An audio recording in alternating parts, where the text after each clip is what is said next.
All right, my next guest, pleased to be joined by Jimmy Roberts. You see him on NBC Sports, see him on Golf Channel, Golf Today, Monday and Tuesdays there. A 13-time Emmy Award winner. He's covered every big event you can think of, the Super Bowl, the NBA Finals, the Olympics, you name it. Michael Jordan, Tiger Woods, interviewed Tiger in 2000 at the U.S. Open, his first assignment for NBC Sports. What a way to get started. Jimmy, how are you today? Hi, Garrett. I'm fine. It's good to be with you. Thank you.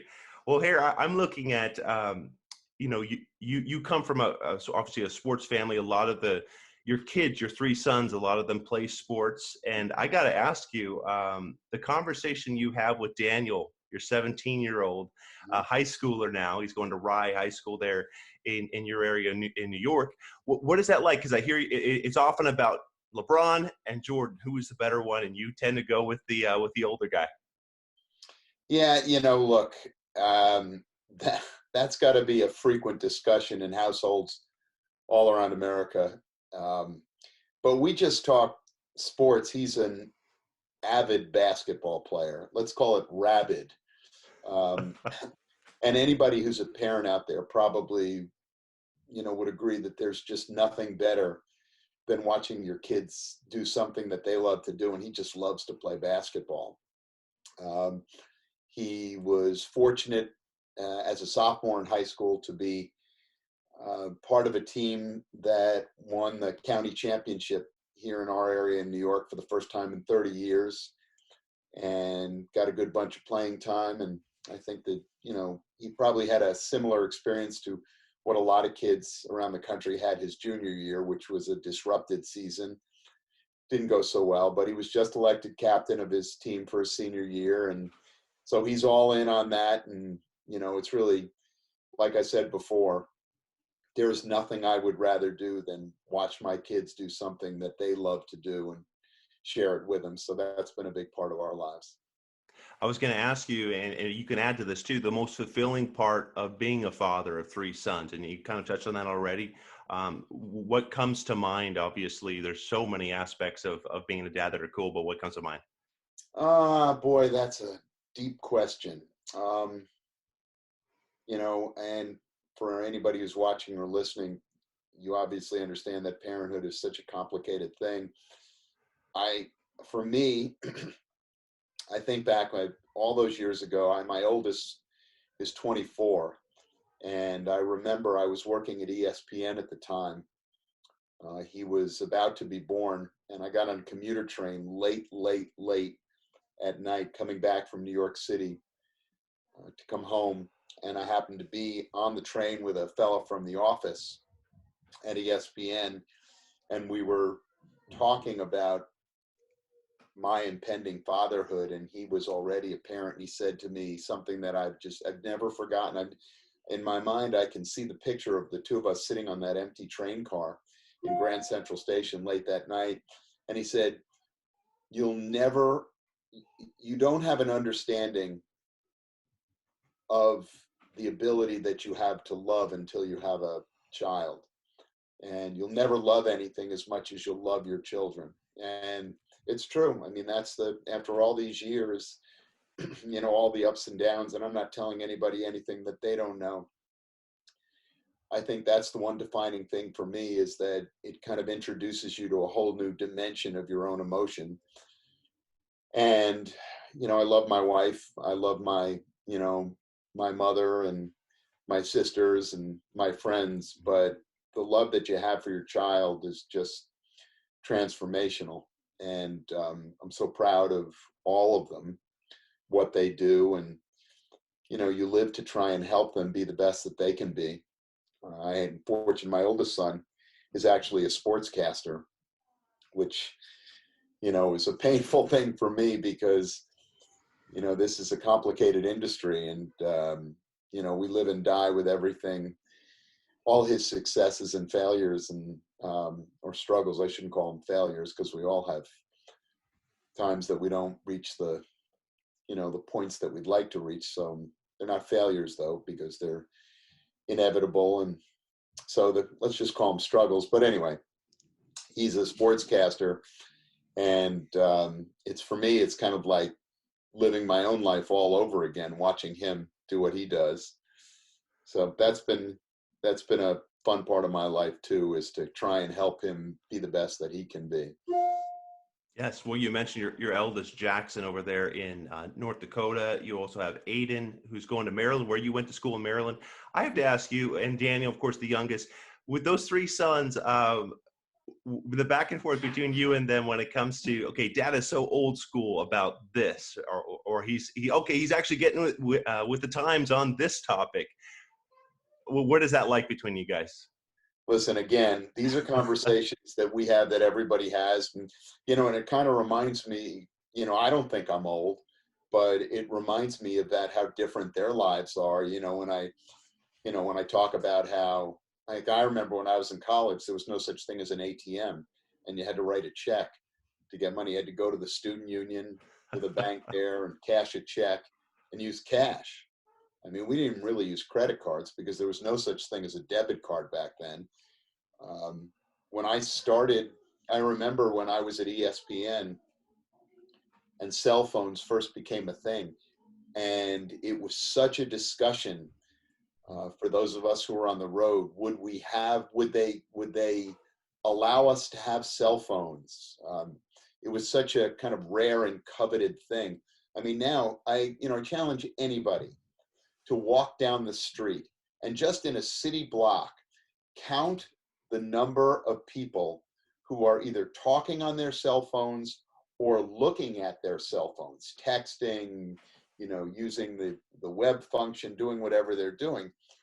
They're ubiquitous. I mean, they're just all over the place. And, I know now when I say it out loud and my kids look at me, I'm like, what, life without a cell phone? What did you do? So we have those discussions. And, as you mentioned before, the discussion, it's the, LeBron or Michael, how the game has changed. One of the biggest things that my kids, not all of them, I think my youngest, he really doesn't get with me, is that I come from a point or a perspective when it comes to sports that I really appreciate, like the Jim Browns and the Barry Sanders, about how they celebrated success. I love the saying, when you get to the end zone, act like you've been there before. I'm not a gigantic fan of this, of this culture of self-celebration when you achieve something. Call it old school, call it whatever you want. My kids like to call it "get off my lawn, Dad."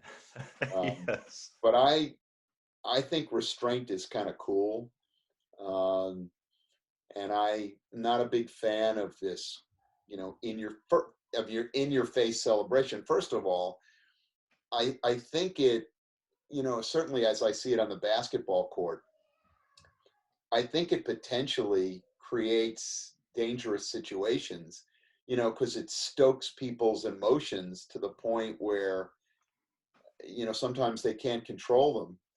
And, you do something and you get in the guy's face and you woof at him. Well, he's coming right back at you. And then inevitably that ends up getting more physical than it needs to be.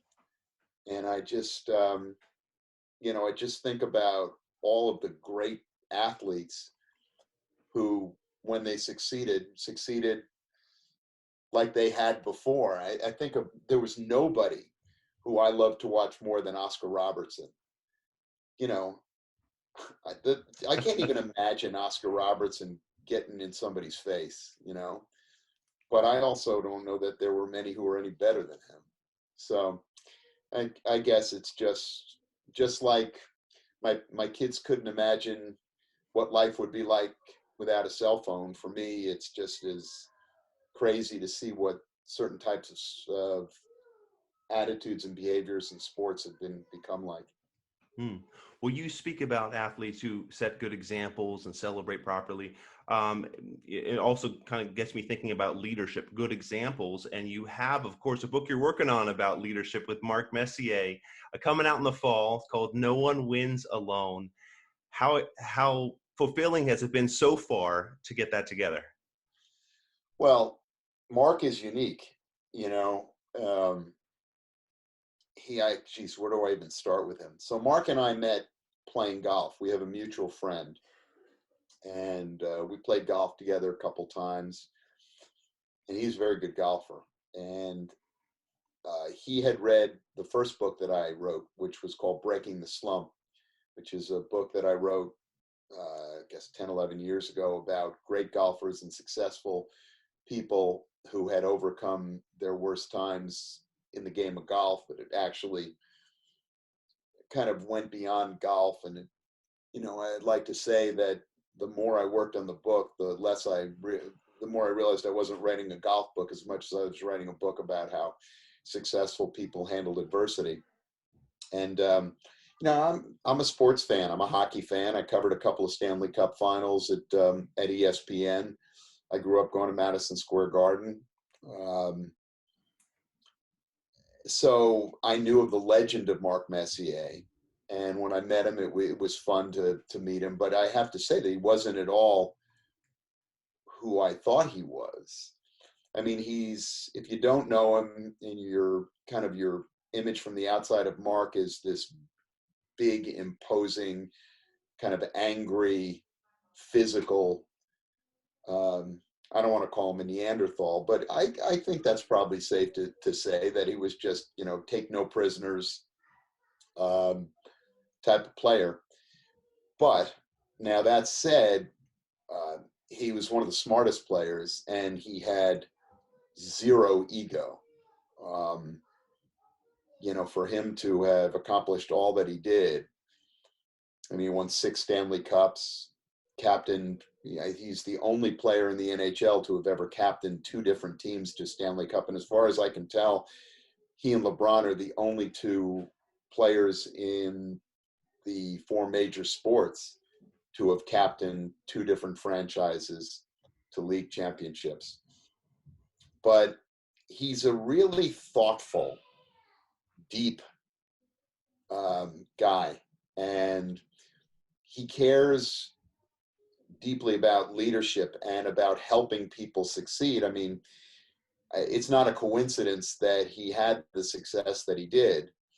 And, people might say, well, yeah, of course he won all those Stanley Cups. He played with Wayne Gretzky.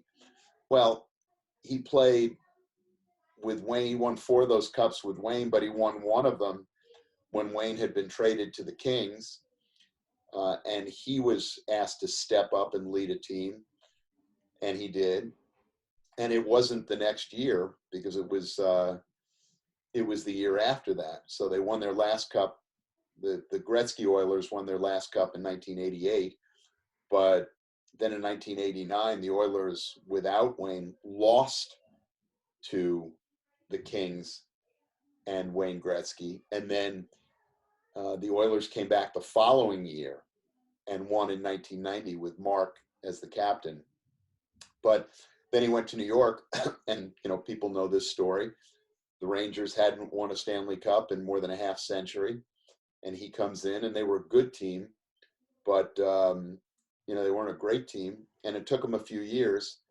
And they won the President's Trophy right away, which is the award that's given to the team with the best record in hockey. So they had the best record in the NHL the year he got there, but then they struggled and missed the playoffs the next year, which is very, very unusual. But then was able to come back and lead the team to the Stanley Cup. So the point is that he's a guy who I think exists. It's part of his DNA to help the people around them achieve their best. And it kind of was crystallized to me. We were once playing golf. We were in a match, and Mark and I were teammates. And we were someplace in Florida, and it's like about the 12th hole or something, and I made a 25-foot snaking putt, something like that. He was more excited than I was, because our team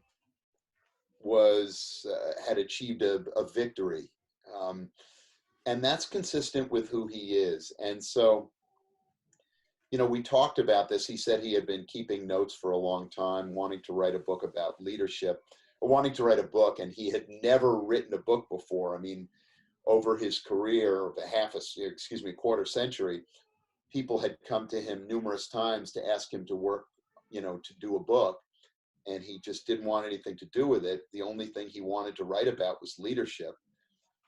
And that appealed to me. I didn't want to write a biography of somebody.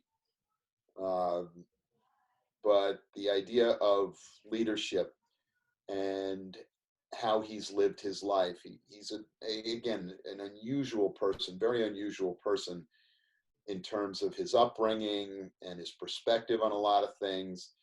And I love a good story, and Mark's a good story, and he's a great guy.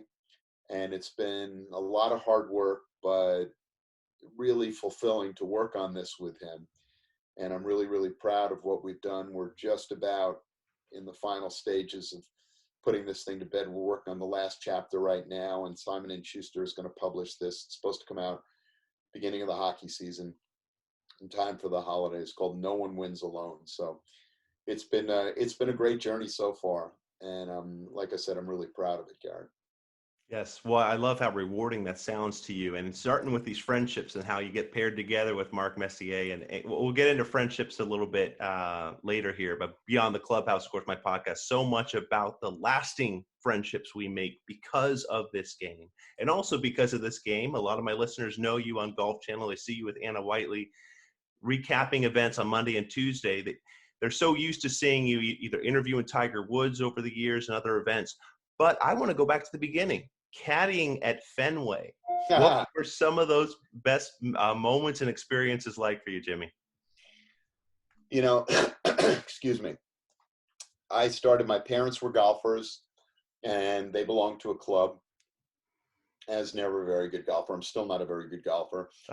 But a lot of, what my life and golf was about growing up was caddying. I caddied at a place called Fenway Golf Club in White Plains.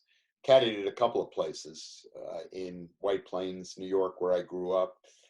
A place called Ridgeway Country Club, Westchester Hills Country Club, but mostly at Fenway, which is a Tillinghast course, which was about 2 blocks away from my house. And, my caddying experience was probably what a lot of kids' caddying experience was, just a way to earn money for gas and, beer, because the drinking age in New York back then was 18, although I did this when I was much younger than 18. Naturally, yes. It was a great experience. I learned about the game. I learned about work. I think it really was my first job. I had a lot of jobs growing up. I worked in the construction crew. I worked in a luggage store. I worked in an ice cream joint. I did a lot of stuff, but this, I think, might have been my first job. And, in order to be a caddy back then, if you wanted to get a bag, you had to get up early. So it meant Saturdays and Sundays when, as a teenager, you wanted to sleep late. It meant that you had to get up at the crack of dawn and be in the caddy yard. So there was some of that. You had to learn how to get along with people in a work environment. You had to learn how to kind of take stuff from people that you shouldn't necessarily have to take, but you had to navigate that. It was great. I think everybody should caddy. I think it's a useful thing. I'd love to see caddy programs come back, but unfortunately, in most parts of the country, they don't really exist. Part of that is economic. Clubs, to a certain degree, I don't want to call it their lifeblood, but they make money renting carts out to the members, and there's a fee that's charged for that. So there's an economic element to it, or a fiscal element to it, I should say. And there's a scarcity of caddies, and there's a scarcity of people who know the game or care enough about the game to caddy. It's not an easy job. You know, it's physically hard. It's rewarding. I think it's great. I'd love to, like I said, I'd like to see more caddying programs for young kids. Well, I love that you said that you think everybody should caddy, and you can see the relational side of that. Um, what about watching tour caddies? Does it give you a deeper appreciation for some of these tour caddies over these years that you covered? Listen, I have a deeper appreciation for tour caddies anyway, because, you know, I see them up close, and, you know, I see what they do, you know, and a lot of them are terrific golfers who just weren't good enough to play on the PGA Tour. I mean, the list goes on and on and on. You know, I think about, and I could mention any one of a number of people, but next time you see Kevin Kisner out there, understand that the guy who's on his bag, Dwayne Bach, he was good enough to have won the North-South Amateur as a golfer. Huge And event, yeah. yeah, and if that's a huge event, go ahead and Google the names that you see that won that event. And I think Dewey won it in, I want to say 1988. Maybe it's later than that, maybe early 90s. But these guys know the game. They really, really know the game. And all you need to do is listen to some of our telecasts, and you listen, you know, to Jim Mackay, Bones, and John Wood, you know, guys who have logged, you know, hundreds and hundreds and hundreds of rounds with the best players in the world. And to hear them articulate what's going on out there, it's just a different perspective. But these guys know the game. And I always thought, when I was with ESPN and still with NBC and Golf Channel, you know, one of my favorite, well, I won't call them favorite relationships. One of the things that I really enjoyed was getting to know as many caddies as I could, because they really, you know, they're, so many of them are so salt of the earth, and also helped me. I think about when I first started at ESPN, I'll never forget or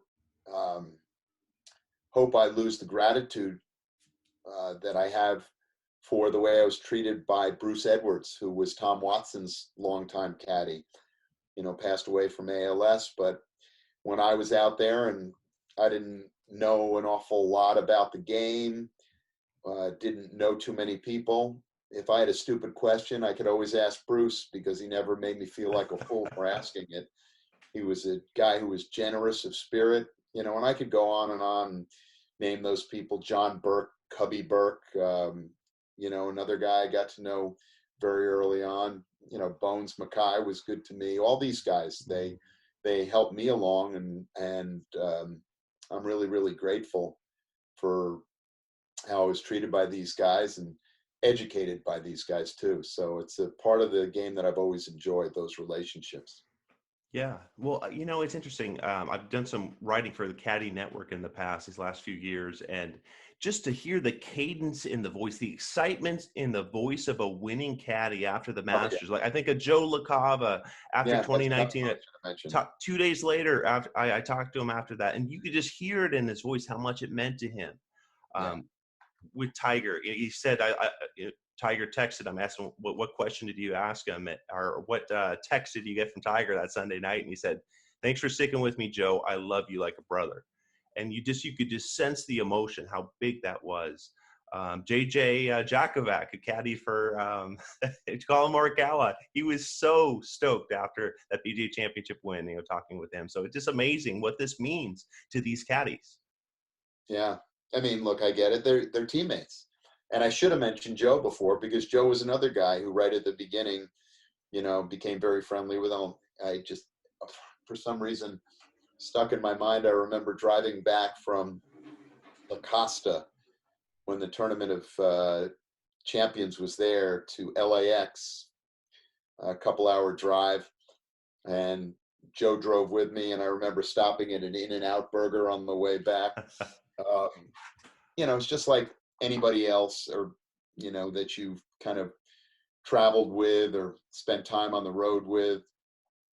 Um, so look, these guys are, as I said before, they're teammates, you know, and it's funny, it's the title of the book that I'm working on. No one wins alone. And it's true, you know, and it's changed dramatically, because this is not the way that it used to be. but it is the way it is now, and they truly are teammates. Yes. Well, you know what? You've been a great teammate of ESPN and NBC, and a big part of the interviews during those broadcasts over the years with Tiger Woods and so many big events. What's the most nervous you've ever been going into a big interview? Hmm. Well, my very first event. Well, you mean a live interview? Yeah. I'm not really sure. I mean, probably the biggest spot I ever had was, 19 or 2000, my very first event with NBC, the US Open. Tiger wins by 15 strokes, 12 under at Pebble Beach. And I mean, it was still to this day what I think many people would tell you. Well, now it's probably his second greatest win after having won the 2019 Masters, but that was maybe the most dominant win of all time in any golf tournament by anyone. And it was a great privilege to do that winter interview that Father's Day at Pebble Beach. And I don't think I was nervous, because I just not, my heart was beating, but it's what we do. So there was an energy about it. I was excited. It was, like I said, it was a privilege. That was probably the biggest spot for me, or at least in terms of a live interview. I've done some taped interviews that are, that have probably exceeded that. Interviewed some presidents. But look, I love to talk to people. So. Well, I'm glad you mentioned taped interview. Which one or two come to mind there?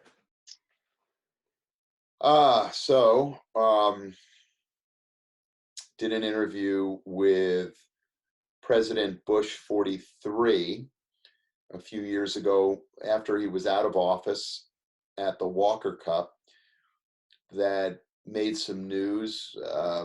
President Bush's family was responsible for the Walker Cup. I mean, he's known as W. Well, that's W stands for Walker. I think it was his grandfather and great-grandfather were presidents of the United States Golf Association. So the Bush family has a deep, deep connection to the game of golf. And President Bush 43 had come to the Walker Cup at National Golf Links. And I used to have a show on Golf Channel called In Play. And I knew the president because for my first book, I had done a chapter on his dad. And his dad and I worked on a chapter in the book together. And I got to know 41 while we were writing that chapter. And then I was subsequently invited to the White House because I wanted to talk to 43 about his dad. And he was very gracious. And I went to talk to him at the White House about his dad. But anyway, so back to the Walker Cup a few years later. And I asked him about, at the time, President Obama was in office and getting a lot of heat from people about the amount of golf that he played.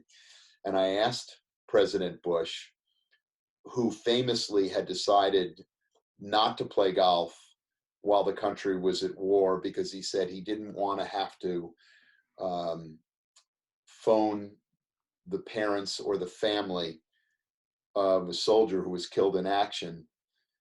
And he thought the optics were bad that he would be out playing golf on a day when, somebody was dying for our country. So he chose not to play golf. And a lot of people use that to criticize President Obama, who liked to play golf and played a lot of golf while he was in office. So I asked President Bush about it, and he defended President Obama. And he said that, the job is hard enough and you should do whatever you need to do to relax. And it made a lot of news. I won't forget that. That was a very rewarding. Look, I've talked to a lot of different people over the years. It's just it's not because I'm good at it. It's just, and a lot of people don't think I am very good at it. But it's because that it comes with the territory. It's just what you do. And I've enjoyed it. I often say when I was a kid, I used to get in trouble for telling stories. Now I get paid for it. And interviewing people just kind of comes with the territory. Yeah.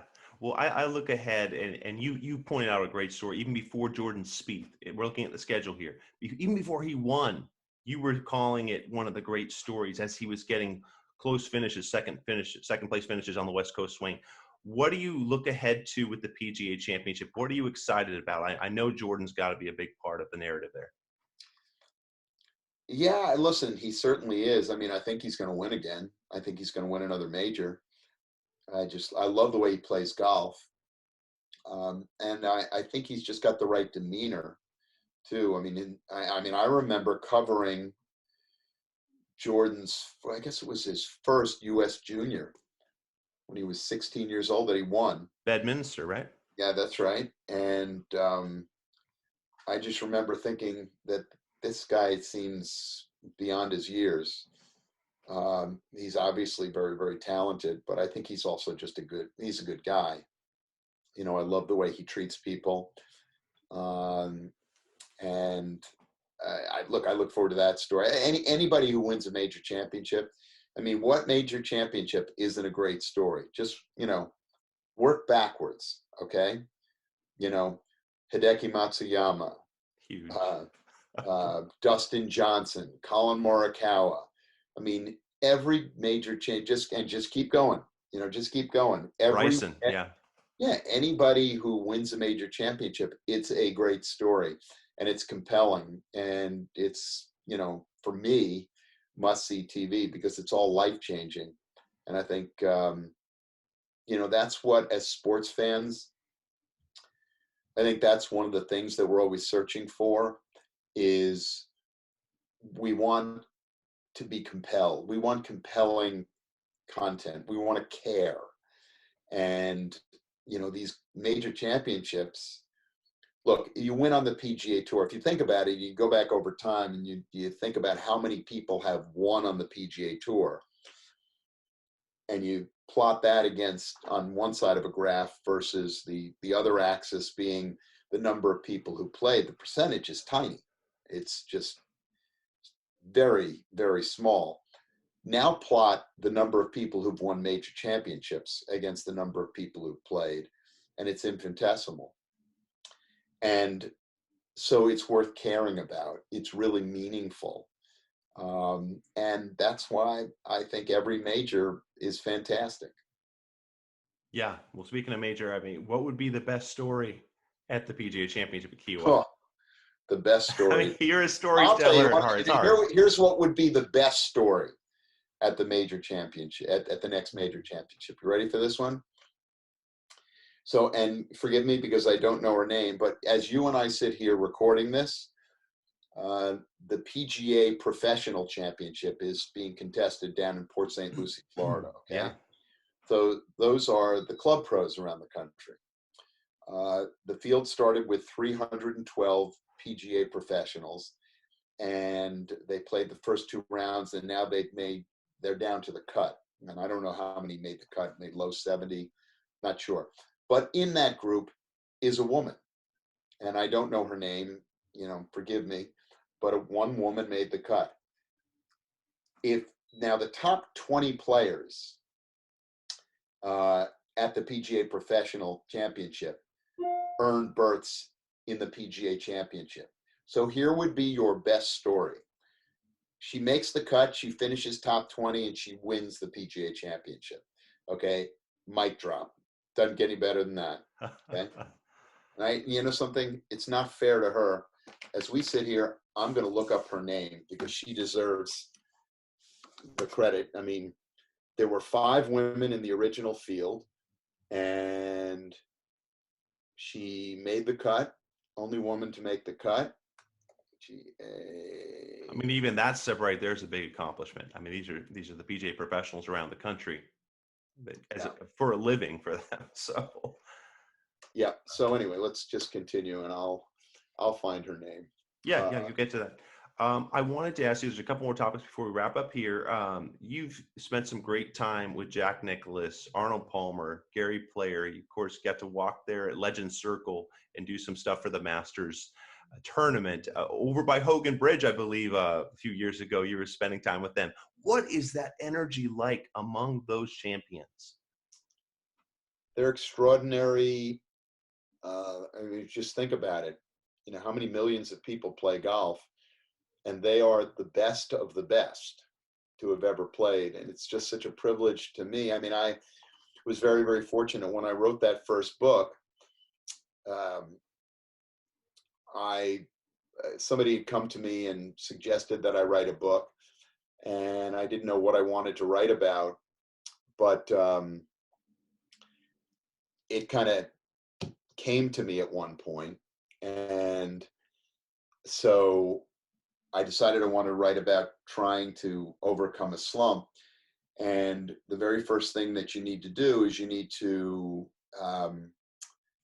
write a proposal, and the proposal that you write then goes out to publishers for them to see if they, have any interest.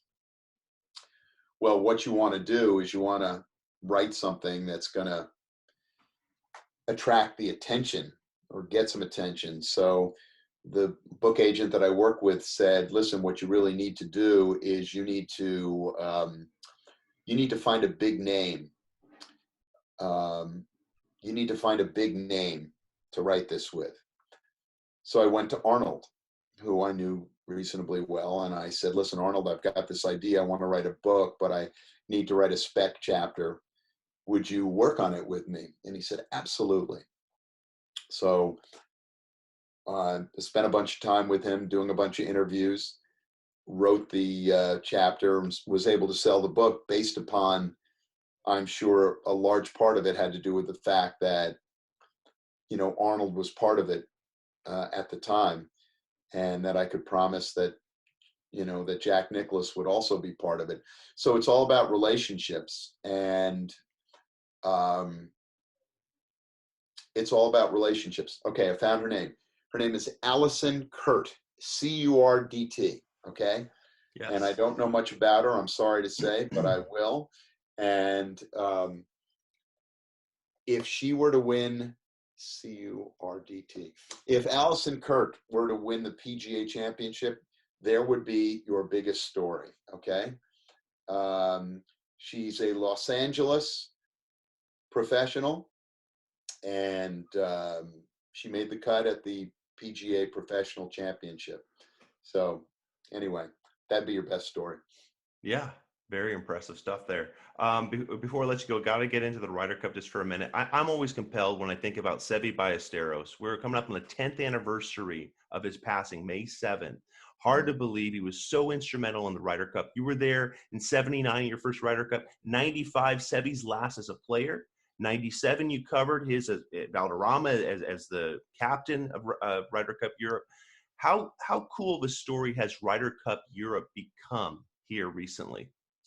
Well, I think the Ryder Cup, first of all, is, if you've never been to a Ryder Cup, you need to go to a Ryder Cup. And forget about being a golf fan. If you're a sports fan, I don't think that as a spectator, I've ever been more nervous than watching what goes on at a Ryder Cup. The energy level at the Ryder Cup is incomparable. It's just incomparable. I think about some of the winning and losing scenes at Ryder Cups. One of the most memorable things that has ever happened, or that I've observed in my career, happened at a Ryder Cup is 1995 at Oak Hill. So the Americans lost, and let me see if I can reconstruct this. So the Americans had lost, and they were on a little bit of a winning streak because they won in 91, and I believe they won in 93. And the captain of the European team was Bernard Gallagher. That's right. And so he had been on a little bit of a losing streak, and he had followed a captain. Who was it? It was Tony Jacklin? it was No, the Tony Jacklin before. Jacklin. That's Okay. exactly right. Who had been very, very successful as a Yeah. European Ryder Cup captain. And then in comes Bernard Gallagher, who had kind of inherited the reins from him and had been beaten a couple of times. So it's the closing ceremony, and Gallagher's team wins. Lanny Watkins gets up there. It's at Oak Hill in Rochester. And he gets up there at the closing ceremony, and he starts to offer his prepared remarks. And he turns to his team to thank them. And he becomes very emotional, and he's struggling, and he can't really talk. And up pops Bernard Gallagher, walks up to the podium, puts his arm around Lanny, and says, "Here, my friend, let me help you with this. I've been through this a few times myself." You know, you talk about Tony Jacklin and Jack Nicklaus and their great display of sportsmanship at the Ryder Cup, the great concession. To me, I've never seen anything like this. This was the most hard-boiled competition, and yet up pops Bernard Gallagher to support his adversary in what had to be one of the most challenging times of his life. You know, he had to stand up publicly and be the face of losing after the team had won 2 straight. And yet there he is to support his friend. I'll never forget that. And I mean, the energy, like I say, at a Ryder Cup, win or lose, is just crazy, just off the rails. Yeah. And your friend, good friend, Steve Stricker, is going to be out there captaining the U.S. team. He's got a lot of picks this year. It's going to be quite a compelling thing to follow, huh? Yeah, I mean, I love what they've done is, to increase the number of picks. I mean, I don't know that. I mean, what kind of formula? It's great that this thing can be fluid, and that they should go with the hot players, or captain should have the latitude to make that choice. So at Whistling Straits in Wisconsin, I mean, it's going to be. I mean, that poor guy. He's going to be in the cauldron in his home state. To be leading, an American team in an event that's got that much energy. It's just great. I don't have the words for it. It's fantastic. I can't wait to get there. Well, Jimmy Roberts, it's been great visiting with you here on Beyond the Clubhouse. And of course, you can see him on Golf Today early in the week, Monday and Tuesdays. Jimmy, great to spend time with you here. Garrett, it's my pleasure.